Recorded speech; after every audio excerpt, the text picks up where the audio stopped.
Hi everyone, welcome back to my channel. Today I am going to be showing you how to blend color pencils. It can be a little bit tricky when trying to blend them, so I hope this really helps you out. Before we get on with it, make sure to like and subscribe for more videos like these.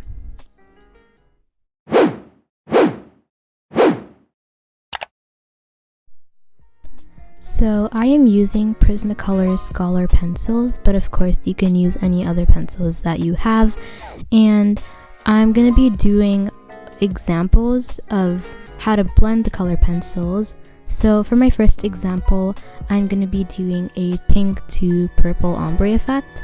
So I'm starting off with a light violet or a dark purple depending on whatever pencils that you're using, and I'm putting lots of pressure on the right side, as you can see, but then I'm putting less and less pressure as I get to the middle to leave room for the other pencils that I'm going to use.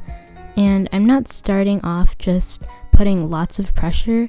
I'm just going to go little by little and put less pressure at first.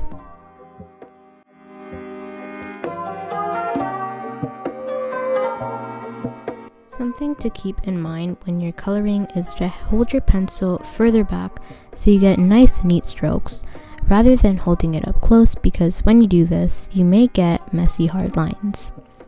Another thing to remember is to always have a sharpened pencil so you can reach the places that you need to, and again to have a neater result.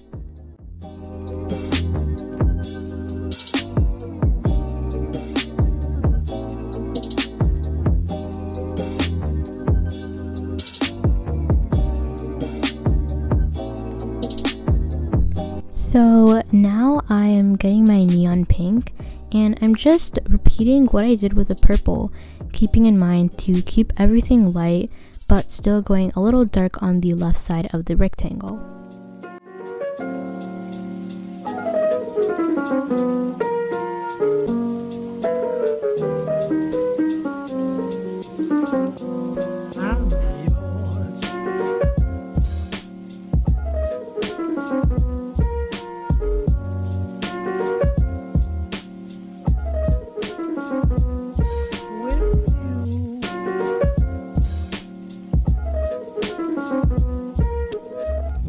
So after I was done coloring with a pink pencil, I got a lavender pencil, and then I basically did the same thing as both of the colors, except I colored the section of where the pink and blank spot was, and then faded out to both of the ends.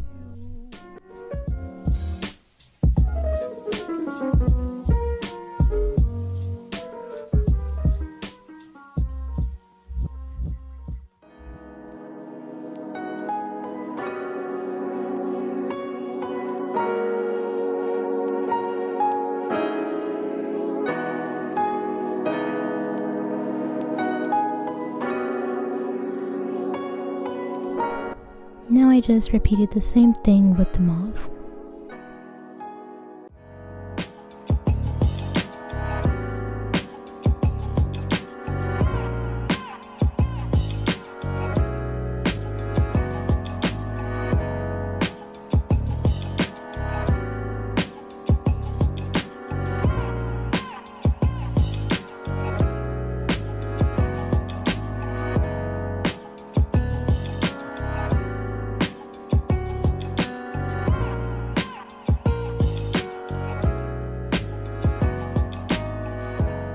So now we're kind of on like a second step or layer, whatever you like to call it.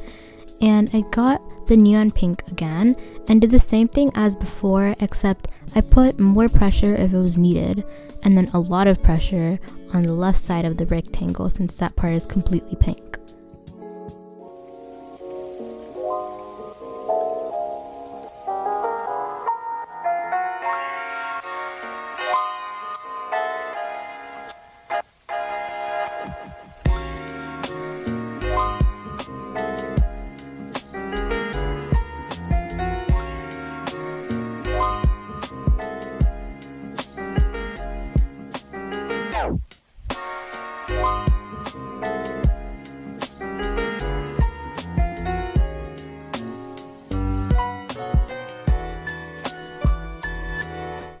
And then I just repeated with the light violet. And also, as you can see, I'm covering more area as I did last time, and I went in the middle a little more.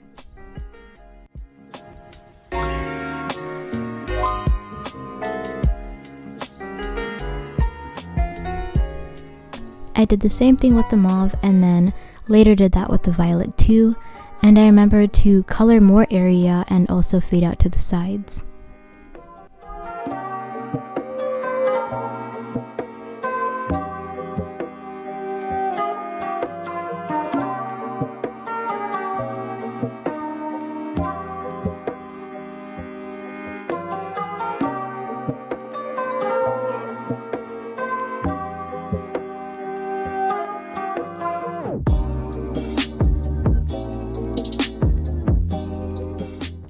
So now we're on the third step or layer, and I basically did the same thing as I did with the second step, except this time I actually burnished everything.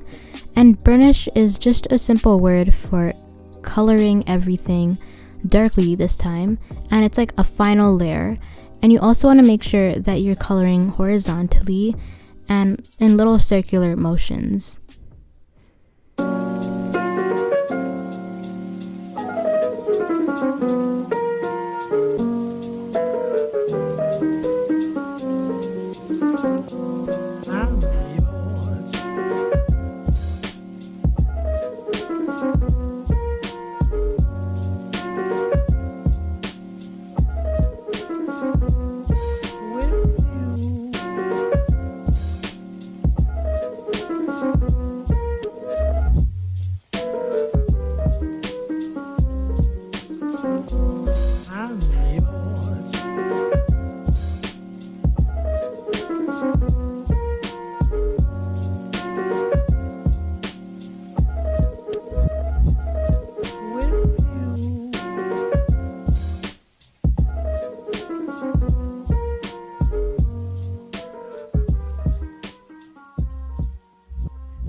So yeah, after you have done that, you are done with the example, and as you can see, I've also made another example with peaches.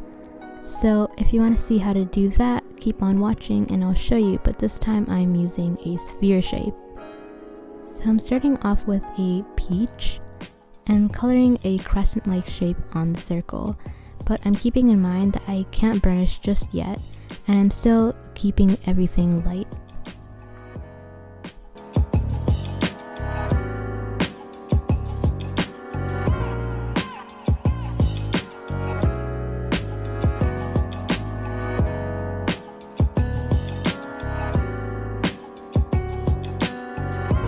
So after using the peach pencil, I got a terracotta colored pencil, and I made a tinier crescent within the peach crescent, and I also made the bottom of the crescent bigger.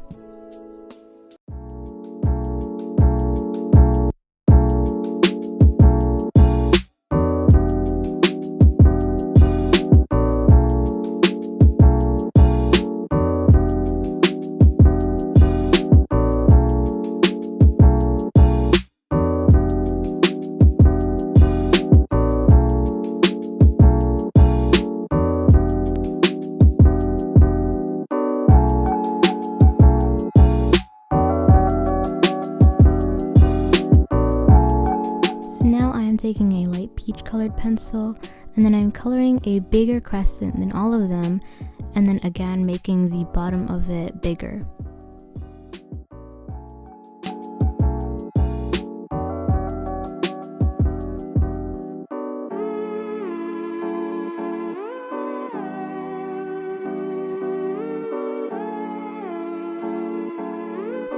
So now I am taking my peach, and then I am coloring that again, but applying more pressure this time, and I'm also making the bottom of the sphere darker.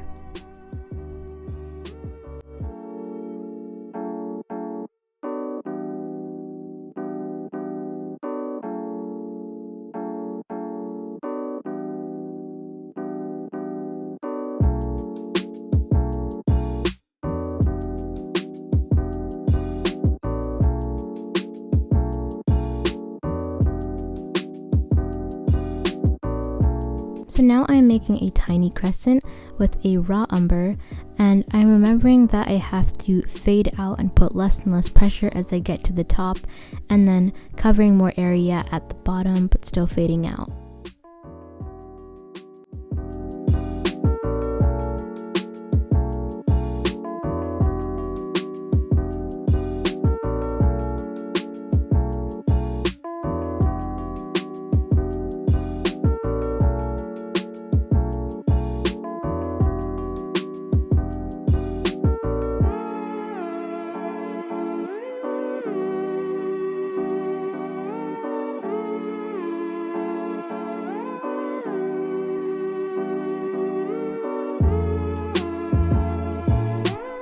Then I'm going back with my terracotta, and then I'm just coloring that crescent again, still fading out, and I'm putting more and more pressure when I need to.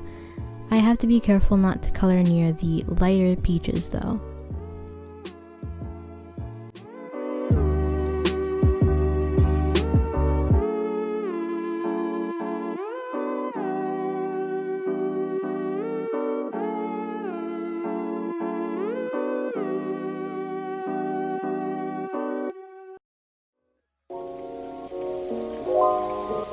Now I'm getting my light peach again, and then I am coloring where the white and peach transitions, and then I am making the bottom of the right sphere darker.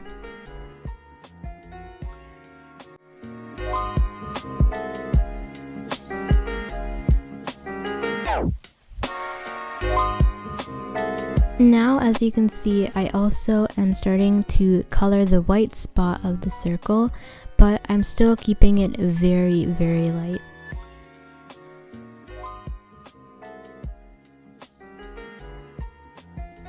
So after I was done using the light peach, I used a white color pencil, and this is actually a very popular burnishing technique, and I'm just going to go in circular motions covering everything, but I'm making sure not to color so much on the raw umber because I still want the shadow there to be dark.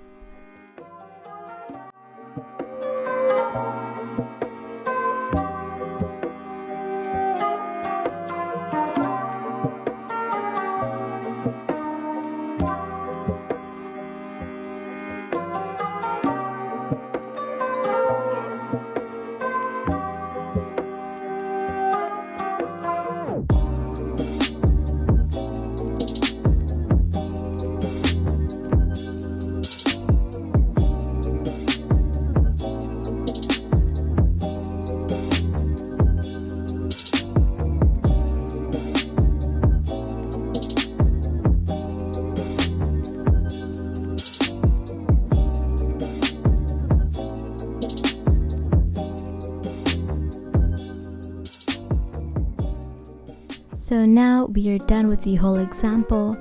I hope this video really helped you out and you now know more about blending color pencils.